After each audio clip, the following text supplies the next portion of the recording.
images of mystery and primitiveness. However, this term is a misnomer, a product of ignorance and prejudice. Africa is a continent of vibrant cultures, rich history and diverse landscapes. To call it dark is to deny its true nature and the achievements of its people. The term dark continent is not only inaccurate, but also deeply offensive. It reflects a Eurocentric worldview that places Europe at the center and relegates Africa to the margins. This perspective ignores the significant contributions Africa has made to human civilization. It disregards the continent's ancient empires, sophisticated art forms, and complex social structures. The darkness implied by the term is not inherent to Africa. It is a darkness imposed from the outside, a product of European colonialism and its accompanying ideologies. To understand why Africa was labeled as such, we must delve into the period of European exploration and the scramble for Africa. The late 19th century witnessed a surge in European exploration of Africa. Driven by a thirst for knowledge, resources and power, European explorers ventured into the heart of the continent. However, their encounters with Africa were often colored by pre-existing biases and a sense of superiority. European explorers often portrayed Africa as a land of savagery and backwardness. They focused on the aspects of African societies that differed from their own, exaggerating differences and ignoring similarities. These distorted representations served to justify European colonialism and the exploitation of Africa's resources. The term dark continent gained traction during this period. It reflected the European perception of Africa as a place of mystery and danger, a place yet to be enlightened by European civilization. This perception was reinforced by the challenges Europeans faced in exploring Africa's vast and diverse landscapes. The darkness, however, was not in Africa itself, but in the eyes of those who sought to conquer and control it. It was a darkness born of ignorance, prejudice, and a refusal to see Africa on its own terms. The European scramble for Africa in the late 19th century marked a turning point in the continent's history. Driven by economic greed, political rivalry, and a sense of imperial ambition, European powers carved up Africa among themselves with little regard for the continent's existing political and social structures. The myth of Africa as an empty land, ripe for the taking, fueled the scramble. Europeans ignored the complex societies and established kingdoms that existed across the continent. They justified their actions by claiming to bring civilization and progress to Africa, masking their true motives of exploitation and control. The scramble for Africa had devastating consequences for the continent and its people. It led to the loss of sovereignty, the destruction of traditional economies, and the imposition of foreign systems of governance. The arbitrary borders drawn during this period continue to plague Africa today, fueling conflicts and instability. The scramble for Africa was a testament to the destructive power of greed, racism, and the arrogance of empire. It left a legacy of exploitation and inequality that continues to shape Africa's relationship with the rest of the world. Despite the challenges of its colonial past, Africa is a continent on the rise. Across the continent, we see signs of progress and innovation. From the bustling cities of Lagos and Nairobi to the vibrant art scenes of Dakar and Johannesburg, Africa is shedding its colonial shackles and embracing its own narrative. Africa's rich history and cultural heritage are finally being recognized and celebrated on a global scale. The world is waking up to the beauty of African art, music, and literature.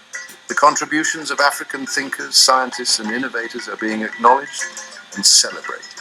The term dark continent is now seen for what it is, a relic of a bygone era, a product of ignorance and prejudice. It is time to retire this term and embrace a more accurate and respectful view of Africa. Africa is not a continent defined by its past. It is a continent brimming with potential, a place where ancient traditions meet modern aspirations. It is a continent of resilience, creativity, and boundless possibility. The future of Africa is bright, and it is time for the world to see it in all its complexity and beauty. The heart of Africa pulsed with riches. Gold, diamonds, copper, and more lay beneath the soil. European powers hungry for wealth and power saw an opportunity.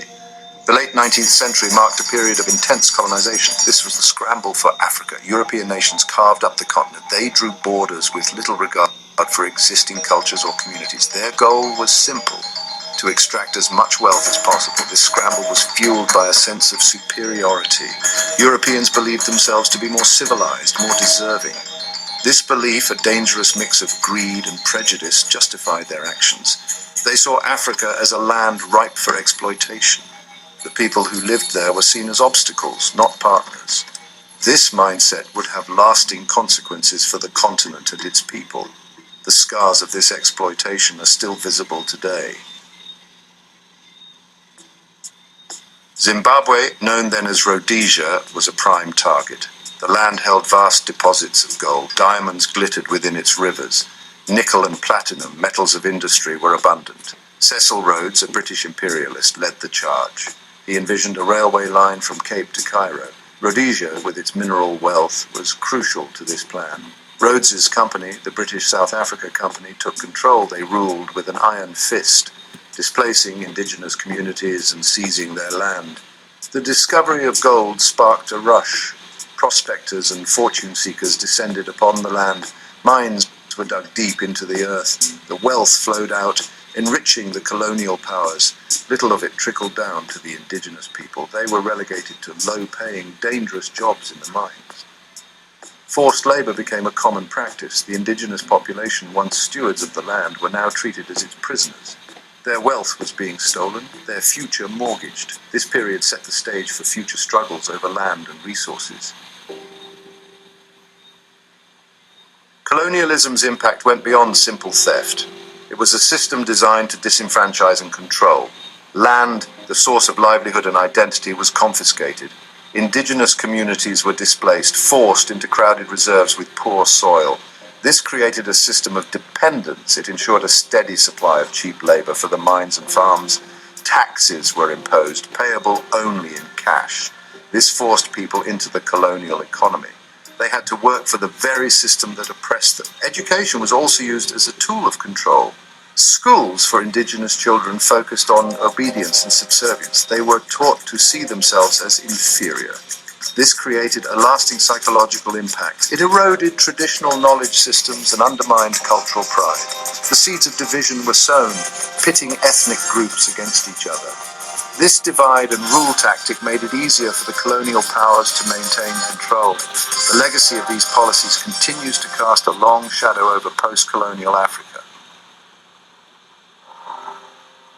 Section 4. Reclaiming the Earth. Zimbabwe's fight for economic independence.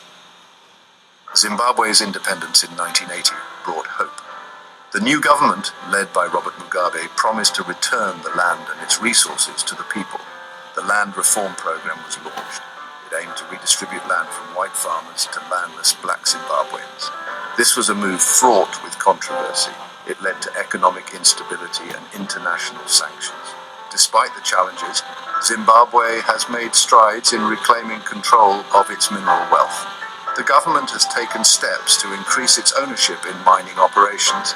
It has also sought to attract foreign investment in the sector. The goal is to ensure that the benefits of mining reach a wider population. This includes investing in education, healthcare, and infrastructure. Zimbabwe's journey highlights the long and difficult struggle for economic independence. It is a struggle shared by many African nations seeking to break free from the shackles of their colonial past. Section 5. A continent's struggle echoes of exploitation across Africa. Zimbabwe's story is not unique. Across the African continent, the echoes of colonial exploitation reverberate. From the diamond mines of Sierra Leone to the oil fields of Nigeria, the pattern is repeated. Natural resources have often fueled conflict and instability. International corporations, often with the backing of their governments, continue to exert significant influence. This neo-colonialism takes many forms. It includes unfair trade deals, debt traps, and the exploitation of labor. Despite these challenges, Africa is not a continent defined by its past. It is a continent of immense resilience, creativity, and potential. From the bustling tech hubs of Nairobi and Lagos to the vibrant art scenes of Accra and Dakar, Africa is writing its own narrative. It is a narrative of innovation, of entrepreneurship, and of a youthful population eager to shape its own destiny. The continent is reclaiming its narrative, one of strength, resilience, and hope.